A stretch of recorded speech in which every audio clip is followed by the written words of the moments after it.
চলতেছে পবিত্র শাওয়াল মাস। এই শাওয়াল মাসের মধ্যে যদি বেশি বেশি 3টি ইস্তিগফার পাঠ করতে পারেন, আল্লাহ পাক রব্বুল আলামিন আপনার জীবনের যৌবনের সকল গুনাহ ক্ষমা করে দিবেন। আপনি আল্লাহ তাআলার কাছে যা চাইবেন আল্লাহ তাআলা অবশ্যই আপনাকে দিবেন। আপনার ঘরে যদি অভাব থাকে, আপনার অভাব কিন্তু আল্লাহ তাআলা দূর করে দিবেন। আপনি ঋণগ্রস্ত হয়ে গেছেন, আপনার ঋণ আপনি যেন পরিশোধ করতে পারেন, আল্লাহ তাআলা সেরকম ব্যবস্থা করে দিবেন। আপনার মনের ভেতরে যে সমস্ত আশা আছে সকল আশা আল্লাহ তাআলা পূরণ করে দিবেন, যদি হাঁটতে বসতে চলতে ফিরতে পবিত্র এই শাওয়াল মাসের মধ্যে যদি বেশি বেশি 3টি ইস্তিগফার পাঠ করতে পারেন। আমি সেই 3টি ইস্তিগফার স্ক্রিন উচ্চারণ দিয়ে দেব, আপনি শব্দে শব্দে শিখে নিতে পারবেন। একটু সবর করে ভিডিওটি শুরু থেকে শেষ অবধি দেখতেই থাকুন। দেখুন, ইস্তিগফারের ফজিলত সম্পর্কে আমরা তেমন জানি না।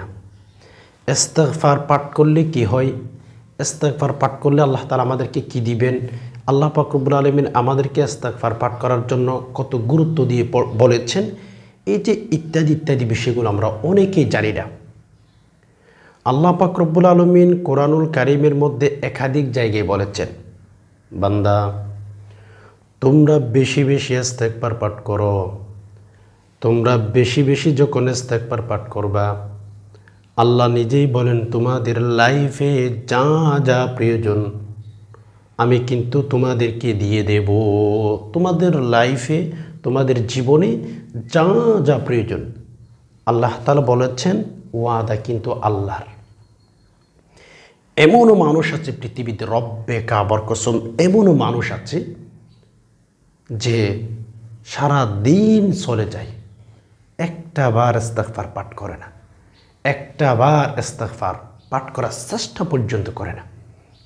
অনেক অনেক মানুষ আছে পৃথিবীতে। এজন্য আল্লাহ বলেছেন সূরা নূহের মধ্যে 10, 11 নং 12 নং আয়াতগুলো আপনি খুঁজে দেখবেন, ইস্তাগফিরু রাব্বাকুম ইন্নাহু কানা গফফারা। আল্লাহ নিজেই নিজেই ওয়াদা দিতেছেন মানুষকে বোঝানোর জন্য। আল্লাহর কথা, কার কথা? আল্লাহর কথা। ইস্তাগফিরু রাব্বাকুম ইন্নাহু কানা গফফারা। আল্লাহ বলেছেন তোমরা ইস্তিগফার পাঠ করো, তোমাদের লাইফের যত অশান্তি যত কষ্ট আমি আল্লাহ তোমাদের অশান্তিগুলো দূর করে দেব, আল্লাহ বলেছেন।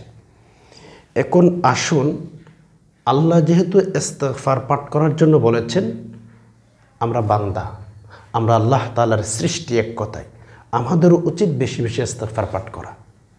তো যাই হোক, আমি যে সমস্ত ভাই বোনেরা আমার ভিডিও দেখছেন, মা বাবারা দেখছেন, সবাইকে বলবো, আপনি একজন মা হিসাবে, আপনি একজন বাবা হিসাবে, আপনি একজন ফ্যামিলির দায়িত্বশীল হিসাবে আপনাকে বলছি, আপনি নিজেও বেশি বেশি ইস্তিগফার পাঠ করেন, আপনার সন্তান সন্ততিকেও কিন্তু ইস্তিগফার পাঠ করতে অভ্যস্ত করে তুলুন বেশি বেশি। তো আমি যেটা আপনাদেরকে বলতে চাচ্ছি সম্মানিত দিনী ভাই বোন, সেটি হচ্ছে কি জানেন, যে সমস্ত ভাই বোন মা বাবারা রয়েছেন, ছেলে মেয়ে রয়েছে আপনারা নিজেরা যদি ইস্তিগফার পাঠ করেন, আপনার ছেলে মেয়ে বড় হয়ে দেখবেন তারাও ইস্তিগফার পাঠ করতেছে, তারাও ইস্তিগফার অভ্যস্ত হয়ে গেছে। তো যাই হোক সম্মানিত দিনী ভাই বোন, আমি যদি বলি ফাতেমা রাদিয়াল্লাহু তাআলা আনহা এত আদর্শবান কেন হয়েছে? আমরা মা বাবারা যারা রয়েছি, আমরা মা বাবারা যারা আছি, তারা যদি ইস্তিগফার পাঠ করি, তাহলে হচ্ছে আমাদের ছেলে মেয়েরও ইস্তিগফার পাঠ করবে। আর ইস্তিগফার পাঠ করলে আমাদের ঘরের ভেতর শান্তি আসবে। আমরা ছেলে মেয়েরা আমল করুক সেটা চাই, কিন্তু মা বাবারা নামাজ পড়ি না, মা বাবারা দুর্নীতি করি, মা বাবারা মিথ্যা কথা বলে, এগুলো কিন্তু অনেক অনেক বড় বড় গুনাহের কাজ। তো যাই হোক, যে সমস্ত মা বাবারা রয়েছেন, সন্তান সন্ততি হয়ে গেছে, আপনারা বেশি বেশি ইস্তিগফার পাঠ করেন, আপনার ছেলে মেয়েও কিন্তু ইস্তেগফার পাঠ করবে বড় হলে। আর যদি ঘরের ভেতরে ইস্তেগফার আমলটা জারি হয়ে যায়, রব্বে খাবার কসম, আপনার ঘরের ভেতরে কোনো জিনিসের অভাব থাকবে না। ফাতেমা রাদিয়াল্লাহু তাআলা আনহা, আপনারা সবাই জানেন নবী আলাইহিস সালাতু ওয়াস সালামের মেয়ে ফাতেমা, আলী রাদিয়াল্লাহু তাআলা আনহুর স্ত্রী ফাতেমা, হাসান হুসেন রাদিয়াল্লাহু তাআলা আনহুমা, তাদের দুই জনের আম্মাজান হচ্ছে ফাতেমা। জান্নাতের ভেতরে যে সমস্ত যুবতী থাকবে, যে সমস্ত নারী থাকবে, তাদের সকলের নেতা হবে ফাতেমা। আল্লাহ পাক রব্বুল আলামিন এত মর্যাদা, এত সম্মান কেন দিয়েছেন জানেন? আপনি মনে করবেন আল্লাহ রসুল সাল্লাল্লাহু আলাইহি ওয়াসাল্লাম হচ্ছেন তার বাবা, নবীজির দিকে তাকিয়ে কিন্তু ফাতেমাকে এই ক্ষমতাগুলো, এই সুযোগগুলো আল্লাহ দিয়েছেন। আলীর মতো একজন স্ত্রী হয়েছেন আল্লাহ। আমি যদি বলি, ফাতেমাকে জিজ্ঞেস করা হয়েছে, ফাতেমা বলো বলো এত আমল কিভাবে করো? তখন ফাতেমা সাফ সাফ জানিয়ে দিয়েছেন, আমার আব্বু আমাকে নিজেই বলেছেন আমি যেন বেশি থেকে বেশি আমল করি, আমি যেন বেশি বেশি আমল করে আমার রবকে আমি দেখাই। হাদিসের কিতাবের ভেতর পাওয়া যায়, ফাতেমা রাদিয়াল্লাহু তাআলা আনহাকে একদিন নবীজি ডাকলেন, হে ফাতেমা তাআল ইলাইয়া। ফাতেমাকে ওয়াজ করতেছিলেন, ফাতেমাকে বোঝাইতেছিলেন যে ফাতেমা তাআল ইলাইয়া, হে ফাতেমা এদিকে আসো, এদিকে আসো। ফাতেমা বললেন, আমি নবীজির কাছে গেলাম, আব্বু জানের কাছে গেলাম।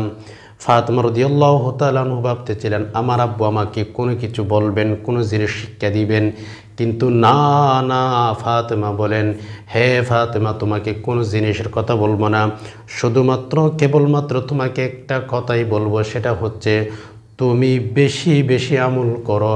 তোমার বাবা রসুল, তোমার বাবা মুহাম্মদুর রাসূলুল্লাহ সাল্লাল্লাহু আলাইহি ওয়াসাল্লামের এই আশা নিয়ে তুমি বসে থাকবা না। ওয়াজ করেছেন, আমল করতে হবে। আব্বু শিখিয়ে দিয়েছেন, ফাতেমা বলেন বাস আমি আমল করেছি। তো যাই হোক, দুধ ভালোতে ঘি ভালো। ফাতেমা রাদিয়াল্লাহু তাআলা আনহাকে বাবা শিখিয়ে দিয়েছেন, অর্থাৎ নবীজি শিখিয়ে দিয়েছেন আমাদের ছেলে মেয়েদেরকেও আমাদের আমলের কথা শিখিয়ে দিতে হবে, তারা যেন বেশি বেশি আমল করে। তো সেজন্য আসুন আমি বেশি থেকে বেশি ইস্তেগফারের কথা বলবো। আপনি নিজেও পাঠ করেন, ছেলে মেয়েদেরকেও বলেন, যারা বাসা বাড়িতে আছে তাদেরকেও বলেন বেশি বেশি 3টি ইস্তেগফার, হাঁটতে বসতে চলতে ফিরতে। ওকে, যদি বেশি বেশি 3টি ইস্তেগফার পাঠ করতে পারেন, অনেক অনেক বেশি সফলতা আপনি পেয়ে যাবেন। 1 নাম্বার ইস্তেগফার আমি আপনাকে বলবো সাইয়্যিদুল ইস্তেগফার। আগে শুনুন, এরপর ফজিলতের কথা আপনাদেরকে বলছি। সাইয়্যিদুল ইস্তেগফার কি? আল্লাহুম্মা আনতা রব্বি লা ইলাহা ইল্লা আনতা খলাকতানি ওয়া আনা আবদুকা ওয়া আনা আলা আহদিকা ওয়া ওয়া'দিকা মাস্তাতা'তু আউযু বিকা মিন শাররি মা সানা'তু আবুউ লাকা বিনি'মাতিকা আলাইয়া ওয়া আবুউ বিযামবি ফাগফিরলি ফাইন্নাহু লা ইয়াগফিরুয যুনুবা ইল্লা আনতা। আবার খেয়াল করুন, আল্লাহুম্মা আনতা রব্বি লা ইলাহা ইল্লা আনতা খলাকতানি ওয়া আনা আবদুকা ওয়া আনা আলা আহদিকা ওয়া ওয়া'দিকা মাস্তাতা'তু আউযু বিকা মিন শাররি মা সানা'তু আবুউ লাকা বিনি'মাতিকা আলাইয়া ওয়া আবুউ বিযামবি ফাগফিরলি ফাইন্নাহু লা ইয়াগফিরুয যুনুবা ইল্লা আনতা। সাইয়্যিদুল ইস্তেগফার। ইস্তেগফারের জগতে যত ইস্তেগফার আপনি পাবেন, রব্বে কাবার কসম বিভিন্ন কিতাবের ভেতর আপনি পেয়ে যাবেন সর্বশ্রেষ্ঠ ইস্তেগফার হচ্ছে সাইয়্যিদুল ইস্তেগফার। আমি আপনাকে বলবো সকালে একবার পাঠ করবেন, বিকালে একবার পাঠ করবেন। সকালে পাঠ করেছেন, ওই দিনের মধ্যে যদি আপনার মৃত্যু হয়ে যায়, সকালে পাঠ করেছেন সাইয়্যিদুল ইস্তেগফার, ওই দিনের মধ্যে আপনার যদি মৃত্যু হয়ে যায়, ওই দিনের মধ্যে আপনার যদি মৃত্যু হইয়া যায়, আল্লাহ পাক আপনার জন্য জান্নাত রেডি করে রাখবেন। দিনের মধ্যে যদি আপনি দিনের মধ্যে সাইয়্যিদুল ইস্তিগফার পাঠ করেন, দিন শুরু করতে পারেন, দিনে মৃত্যু হইলে সরাসরি জান্নাত। মাগরিবের নামাজের পর যদি আপনি সাইয়্যিদুল ইস্তিগফার একবার পাঠ করতে পারেন, ওই রাতের মধ্যে যদি আপনার মৃত্যু হয়, আল্লাহ পাক রব্বুল আলামিন অবশ্যই আপনাকে জান্নাত দিবেন। এমনকি রাসূলুল্লাহ সাল্লাল্লাহু আলাইহি ওয়াসাল্লাম বলেছেন, যারা সাইয়্যিদুল ইস্তিগফার দিনের শুরুতে আর রাতের শুরুতে পাঠ করতে পারে, ওই দিনে বা রাতে যদি ওই ব্যক্তির মৃত্যু হয়, জান্নাতের টিকিট আল্লাহ পাক রব্বুল আলামিন ফেরেশতাদের মাধ্যমে ওই বান্দাকে দিয়ে দিবেন। অর্থাৎ জান্নাতি টিকিট নিয়ে ওই বান্দাটি দুনিয়া থেকে বিদায় হবে। সুবহানাল্লাহ। এজন্য আসুন আমরা বেশি বেশি সাইয়্যিদুল ইস্তিগফার পাঠ করব।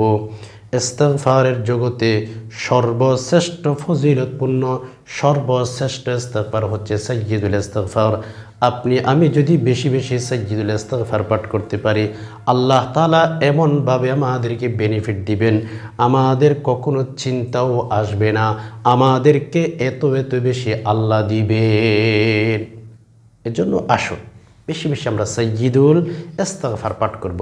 নাম্বার 2, দ্বিতীয় নাম্বারে আমি ছোট্ট একটা প্রসিদ্ধ একটা ইস্তিগফারের কথা আপনাদেরকে বলি।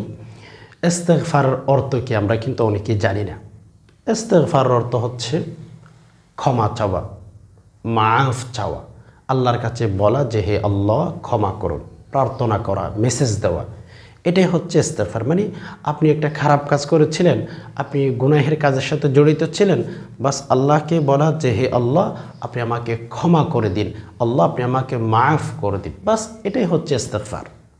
ওকে, আপনি আমি যদি বেশি বেশি ইস্তিগফার পাঠ করতে পারি, আল্লাহ তাআলা আমাদেরকে পছন্দ করবেন। তো ছোট্ট একটা ইস্তিগফার, প্রসিদ্ধ একটা ইস্তিগফার, আস্তাগফিরুল্লাহাল্লাযী লা ইলাহা ইল্লা হুয়াল হাইয়ুল কাইয়্যুম ওয়া আতুবু ইলাইহি। শুদ্ধভাবে পাঠ করতে হবে, আস্তাগফিরুল্লাহাল্লাযী লা ইলাহা ইল্লা হুয়াল হাইয়ুল কাইয়্যুম ওয়া আতুবু ইলাইহি। আস্তাগফিরুল্লাহাল্লাযী লা ইলাহা ইল্লা হুয়াল হাইয়ুল কাইয়্যুম ওয়া আতুবু ইলাইহি। এইটিও পাঠ করতে পারেন। তবে হ্যাঁ, এখানে আমাদের একটা কথা অবশ্যই মাথা রাখতে হবে, মাথায় রাখতে হবে। আপনি আমি যখন ইস্তিগফার পাঠ করব, যে কোন ইস্তিগফার আপনি পাঠ করতে পারেন, আপনাকে অবশ্যই খেয়াল করতে হবে, যেই ইস্তিগফার আপনি পাঠ করেন না কেন, অবশ্যই আপনার ইস্তিগফারটা সহি শুদ্ধ হতে হবে। মাশাআল্লাহ তাবারাকাল্লাহ, আমাদের অনেক ভাই বোন ইস্তিগফার পাঠ করতে পারেন, ইস্তিগফার জানেন, কিন্তু দুঃখজনক হলেও সত্য আমাদের অনেক ভাই বোনদের কিন্তু ইস্তিগফার পাঠ করে অনেক ভুল উচ্চারণ করে না। এইভাবে হলে চলবে না। আপনি ইস্তিগফার পাঠ করবেন, যে কোনো দোয়া পাঠ করবেন, যে কোনো সূরা পাঠ করবেন, আরবিতে 1 নাম্বার শর্ত হচ্ছে অবশ্যই ইস্তিগফারগুলো অবশ্যই দোয়াগুলো সহি শুদ্ধ হতে হবে। এবার আসুন, রাসূলুল্লাহ সাল্লাল্লাহু আলাইহি ওয়াসাল্লামের একটা হাদিস মাথায় এসে গেছে, আপনাদেরকে একটু শেয়ার করি। নবী আলাইহিস সালাতু ওয়াস সালাম বলেছেন, মাল্লাযী মাল্লাস্তিগফার, ইস্তিগফারের সাথে তোমরা আঠার মতো লেগে থাকো, আঠার মতো করে ইস্তিগফারের সাথে তোমরা লেগে থাকো। নবী আলাইহিস সালামের আমল নামার মধ্যে কোনো গুনাহ ছিল না। সুবহানাল্লাহ। নবীজিকে যদি জিজ্ঞেস করেন, রাসূলুল্লাহ সাল্লাল্লাহু আলাইহি ওয়াসাল্লামকে যদি জিজ্ঞেস করেন যে হে ইয়া রাসূলুল্লাহ, একটু কি বলবেন আপনি দৈনিক কতবার ইস্তিগফার পাঠ করতেন? যতদিন দুনিয়ার মধ্যে জীবিত ছিলেন আপনি কতবার ইস্তিগফার পাঠ করতেন? হাদিস করেন, হাদিসের মধ্যে ওই উত্তর নবী আলাইহিস সালাতু ওয়াস সালাম শত বছর আগে কিন্তু দিয়ে ফেলেছেন। রাসূলুল্লাহ সাল্লাল্লাহু আলাইহি ওয়াসাল্লাম বলে দিয়েছেন, আমি দৈনিক 100 বারের উপরে কিন্তু ইস্তিগফার পাঠ করি। যার আমল নামার মধ্যে কোনো গুনাহই ছিল না, যার আমল নামার মধ্যে গুনাহের দাগ পর্যন্ত নাই, উনি হচ্ছে যদি দৈনিক 100 বার ইস্তিগফার পাঠ করতে পারে, মেবি আমাদের কতবার ইস্তিগফার পাঠ করতে হবে এটা আপনি বাসা বাড়িতে বসে বসে অ্যানালাইসিস করবেন। বাসা বাড়িতে বসে বসে আপনি চিন্তা করবেন যে কতবার আমাদের ইস্তিগফার পাঠ করা প্রয়োজন। এজন্য নবী আলাইহিস সালাতু ওয়াস সালাম যদি 100 বারের উপরে ইস্তিগফার পাঠ করতে পারে, তাহলে আমাদের কিন্তু অনেক বার ইস্তিগফার পাঠ করতে হবে। দুঃখজনক হলেও সত্য, আমরা কিন্তু দুনিয়ায় নিয়ে ব্যস্ত হয়ে গেছি। ইস্তিগফার যে পাঠ করব ওই সময়টা আমাদের হাতে নাই। সম্মানিত দিনী ভাই বোন, সকালে কমপক্ষে ইস্তিগফার পাঠ করে দিনটা শুরু করুন। রাতে যখন ঘুমাইতে যাবেন ইস্তিগফার পাঠ করে ঘুমাইতে যান।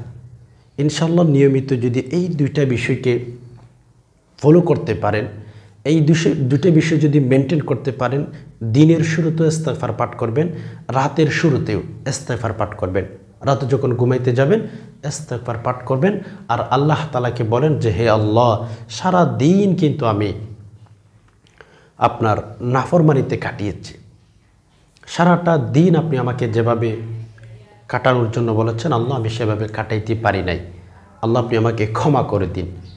এইভাবে যদি আপনি ঘুমানোর সময় ফজর নামাজের পরে যদি ইস্তিগফার পাঠ করে লাইফটা কাটাইতে পারেন, অনেক সুখী হবেন। তো যাই হোক, তৃতীয় নম্বর আরেকটি ইস্তিগফার, ছোট্ট ইস্তিগফার, আস্তাগফিরুল্লাহ ওয়া আতুবু ইলাইহি। কি বললাম? আস্তাগফিরুল্লাহ ওয়া আতুবু ইলাইহি, আস্তাগফিরুল্লাহ ওয়া আতুবু ইলাইহি।